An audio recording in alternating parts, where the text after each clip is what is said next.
मेरे channel GK with MK में, जहां हम अलग अलग टॉपिक उठाते हैं और उसके बारे में हमको जनरल नॉलेज देते हैं, यानी कि जीके। तो कल हमने टॉपिक स्टार्ट किया था यूनाइटेड नेशंस, जो पार्ट 1 है, और उसके प्रिंसिपल ऑर्गन्स कल नाम देखे थे। आज उनके काम देखेंगे, तो चलिए देखते हैं। तो principal organs of United Nations, इसके कुल मिलाकर 6 प्रिंसिपल ऑर्गन्स हैं, ठीक है। जिसमें पहला जनरल असेंबली है, जिसे आप यूनाइटेड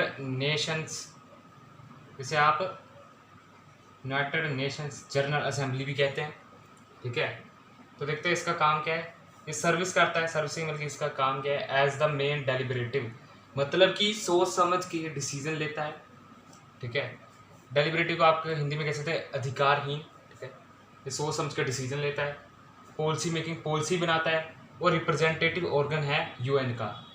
तो यहाँ आपको 3 बातें पता चलती है। एक में डेलिबरेटिव है, मतलब कि सोच समझ कर डिसीजन लेता है सब मेंबर के साथ, ठीक है। पॉलिसी मेकिंग है, पॉलिसी बनाता है, ठीक है। रिप्रेजेंटेटिव ऑर्गन है, प्रतिनिधि है, एक अंग यूएन का, हिंदी में कहें तो रिप्रेजेंटेटिव ऑर्गन है यूएन का, ठीक है। दूसरा पॉइंट, रिस्पॉन्सिबल है यूएन बजट के लिए। किसके लिए? यूएन बजट, मतलब यूएन का जो बजट है वो सब यही देखता है, कैसे बजट कितना बजट आया, कितना तैयार किया। तो यूएन के बजट के लिए रिस्पॉन्सिबल है, रिस्पॉन्सिबल, तो यूएन के लिए बजट के लिए रिस्पॉन्सिबल है, ठीक है। ये अपॉइंट करता है non permanent members to UNHC, मतलब कि यूनाइटेड नेशंस सिक्योरिटी काउंसिल। ये यूनाइटेड नेशंस सिक्योरिटी काउंसिल के जो नॉन परमानेंट मेंबर्स होते हैं उसके लिए रिस्पॉन्सिबल है, ठीक है। नॉन परमानेंट मेंबर्स वही होते हैं जो मतलब कि यूनाइटेड नेशन सिक्योरिटी काउंसिल में होते हैं, उसके बारे में आगे पढ़ेंगे, ठीक है। और ये अपॉइंट करता है सेक्रेटरी जनरल ऑफ यूएन, जो यूएन का सेक्रेटरी जनरल होता है उसको भी अपॉइंट करता है, ठीक है। रिप्रेजेंटेटिव ऑफ 193 मेंबर स्टेट्स, मतलब कि 193 मेंबर स्टेट का एक रिप्रेजेंटेटिव है। इसमें हर एक स्टेट का एक मतलब कि रिप्रेजेंटेटिव होता है, मेंबर की तरह मेंबर होता है, ठीक है। हर मेंबर के पास एक वोट होता है, each member has 1 vote, each member has 1 vote, ठीक है। जब कोई मेजर डिसीजन लेना, जब इम्पोर्टेंट कोई डिसीजन लेना पड़ता है तो 2/3 मतलब की मेजोरिटी चाहिए होती है। लेकिन अगर वैसे सिंपल डिसीजन लेना है तो सिंपल मेजोरिटी पर भी ले सकते हैं। मतलब कि देखिए, मेजर डिसीजन रिक्वायर है 2/3 मेजोरिटी एंड अदरवाइज है सिंपल मेजोरिटी। मतलब कि जब कोई मेजर डिसीजन लेना होता है तो 2/3 मेजोरिटी की जरूरत होती है, 2/3 मेजोरिटी। नहीं तो अगर सिंपल डिसीजन लेना है तो सिंपल मेजोरिटी के साथ ले लेते हैं। Decision not binding on UN members, जो डिसीजंस हैं वो यूएन मेंबर्स पर बाइंडिंग नहीं होते, मतलब बाध्यकारी से आप हिंदी में कहेंगे, पर बाइंडिंग नहीं होते। तो ये तो जनरल असेंबली के बारे में सभी। अब देखते हैं आगे जाके सिक्योरिटी काउंसिल आ चुके हैं दूसरे प्रिंसिपल ऑर्गन पर, नाम है सिक्योरिटी काउंसिल, जिसे हम यूएनएससी भी कहते हैं, यूनाइटेड नेशंस सिक्योरिटी काउंसिल। चलो देखते हैं इसका क्या काम है। पहली तो बात, ये headed by secretary general, secretary general की तरफ से हेड किया जाता है, चलाया जाता है। Insuring international peace and security, मतलब दुनिया में पीस हो, सिक्योरिटी बनी रहे, इसको ये इंश्योर करता है, ठीक है। Recommending the admission of new UN members to the UNGA, मतलब कि यूनाइटेड नेशन जनरल असेंबली, मतलब ये रिकमेंड करता है। तो ये प्रिविलेज पोजीशन है इनकी, परमानेंट मेंबर्स की। और जो परमानेंसी है इनके पास है, विट्टो भी है, विट्टो है इनके पास। परमानेंसी कैसे, मतलब हमेशा परमानेंट ही रहेंगे, तो इन्हें हटाया नहीं जा सकता। तो एक तरह प्रिविलेज पोजीशन हो चुकी है, क्योंकि इनके पास विट्टो होती है। या आगे पढ़ाऊंगा। नॉन परमानेंट मेंबर्स वो होते हैं जो परमानेंट नहीं होते हैं, ठीक है, जिनके पास विट्टो नहीं होती है। ये कुल मिलाकर 10 होते हैं। किसमें? हमारी यूएनएचसी में, यूनाइटेड नेशन सिक्योरिटी काउंसिल में, ठीक है।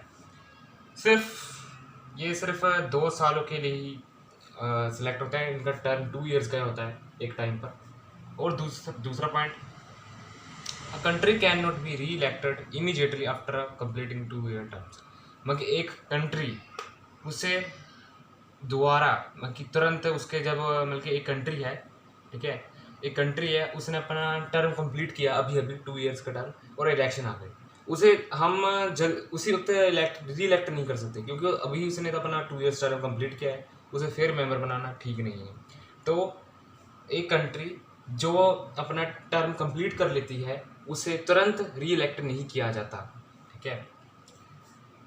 Elected in a manner so that they represent all continents of the world, बल्कि कंट्री को इस तरह इलेक्ट किया जाता है, देशों को इस तरह इलेक्ट किया जाता है कि वो दुनिया के सभी जो कंटिनेंट्स हैं उसे रिप्रेजेंट करे, ठीक है। दुनिया के जितने भी कंटिनेंट्स है रिप्रेजेंट करे। मुझे बताना कि कंटिनेंट्स कितने होते हैं और उनके नाम बताइए। ये तो पता होगा कितने होते हैं, पर उनके नाम भी बताइए साथ में कमेंट से। आगे देखते हैं विट्टो।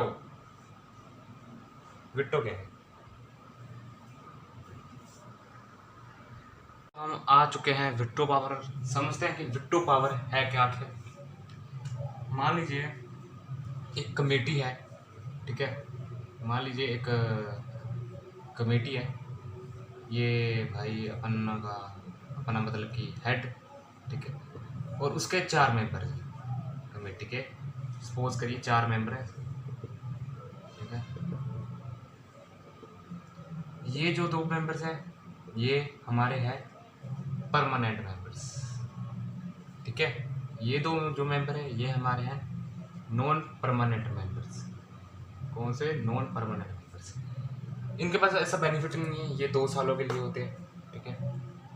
और इनके पास एक बेनिफिट होता है परमानेंट मेंबर के पास, वो होती है विट्टो, ठीक है, जिसके बारे में हम पढ़ने जा रहे हैं। ये वाले विट्टो होती है इनके पास बेनिफिट। अब सपोज कीजिए एक स्कीम है, ठीक है, एक स्कीम है जो कमेटी लेकर आई है और उस पर डिसीज़न लेना है। तो अब इस कमेटी ने वोटिंग करवाई, ठीक है, डिसीजन लेने के लिए वोटिंग करवाई कि ये स्कीम होनी चाहिए कि नहीं होनी चाहिए। वोटिंग में क्या हुआ कि ये वाला, ठीक है, ये दोनों नॉन परमानेंट मेंबर्स एग्री हो गए, दोनों एग्री हो गए, ठीक है। और इनमें से एक परमानेंट मेंबर भी एग्री हो गया, ठीक है, ये भी एग्री हो गया स्कीम से। लेकिन ये वाला एग्री नहीं हुआ, उसका मानना है कि ये स्कीम नहीं होनी चाहिए। तो ये इस स्कीम को रोकने के लिए विट्टो का यूज़ करता है। विट्टो की मदद से ये उस स्कीम को क्या कर देता है? रोक देता है। अब वो विट्टो की मदद से स्कीम को रोक देता है, मतलब कि इन तीनों के वोट का कोई मतलब ही नहीं था। अगर इसने एक परमानेंट मेंबर ने एक विट्टो यूज़ करके स्कीम को रोक दी तो इन दोनों को तीनों को वोट का मतलब ही नहीं है। ऑटोमेटिकली अगर विट्टो यूज़ करता है स्कीम रोकने के लिए, ऑटोमेटिकली इनके जो वोट हैं वो इसमें काउंट हो जाते हैं कि ये स्कीम नहीं चलनी चाहिए, ठीक है। तो ये विट्टो पावर है कि अब यूएनएससी की तरफ से देखें, यूएनएससी कैसे करती है। यूएनएससी मतलब कि यूनाइटेड नेशन सिक्योरिटी काउंसिल भी ऐसे एक वोटिंग करवाती है, ठीक है, जिसमें परमानेंट मेंबर्स होते हैं, नॉन परमानेंट मेंबर्स होते हैं, ठीक है। ये 5 होते हैं, ये 10 होते हैं। अब कोई डिसीज़न है, ठीक है, लेना है, ये तो एग्री कर गए, ठीक है, ये भी एग्री कर गए, लेकिन इसमें से मतलब कि एक बंदा एग्री नहीं कर रहा। मतलब कि देखिए 5 बंदे, ये एग्री कर गए, ये एग्री कर गए, ये एग्री कर गए, ये एग्री कर गए, 4 बंदे तो एग्री कर गए, लेकिन ये एग्री नहीं कर रहा। तो ये अपनी विट्टो यूज़ करेगा डिसीज़न रोकने के लिए। जो यूएनएससी मतलब कि डिसीजन को रोकने के लिए विट्टो यूज़ करता है, जिससे डिसीजन रुक जाता है सिर्फ एक वोट से। ये विट्टो यूज़ कर सकता है, ठीक है। तो इनके जो वोट होते हैं ऑटोमेटिकली इसमें काउंट चले जाते हैं कि स्कीम नहीं होनी चाहिए, ठीक है। तो विट्टो यूज़ करके कर सकता है। विट्टो को हम नेगेटिव वोट भी कहते हैं, क्योंकि इसको नेगेटिव वोट भी कहते हैं, ठीक है, नेगेटिव वोट भी कहते हैं। तो इसे नेगेटिव वोट भी कहते हैं, विट्टो को नेगेटिव वोट भी कहते हैं, ठीक है। तो ये है पूरा मतलब वोटिंग के लिए। जब वोटिंग होती है तो इसमें अगर एक मेंबर परमानेंट मेंबर जिसके पास विट्टो की सुविधा होती है, अगर वो नहीं चाहता कि वो स्कीम चले या डिसीजन हो, तो वो अपनी विट्टो की मदद से उस डिसीजन को रोक सकता है, ठीक है, डिसीजन रुक जाता है। बाकी इन वोट का फिर मतलब ही नहीं है बाकियों का, अगर एक भी परमानेंट मेंबर अपनी विट्टो यूज़ करके रोक देता है, ठीक है। तो ये है विट्टो पावर सारी। Thank you very much. मेरे चैनल देखेंगे, लाइक कर दें, सब्सक्राइब कर दें, शेयर कर दें, कमेंट कर दें, और हमारे एक टेलीग्राम चैनल भी है, उससे भी सब्सक्राइब कर लें, क्योंकि यहाँ हम जी के क्विज MK लेते हैं हर संडे को, ठीक है। टाइम भी हम वहाँ शेयर करते हैं, तो उस क्विज में आप पार्टिसिपेट कर सकते हैं और जनरल नॉलेज बढ़ा सकते हैं अपनी। और हमें टॉपिक भी सजेस्ट करें, अगर आप खुद से अपना कोई टॉपिक चाहते हैं हम उस पर वीडियो बनाएं तो हमें टॉपिक सजेस्ट करें, मैं उस पर बनाऊंगा ज़रूर वीडियो और आपको जनरल नॉलेज होगा। तो सब्सक्राइब करें। Thank you.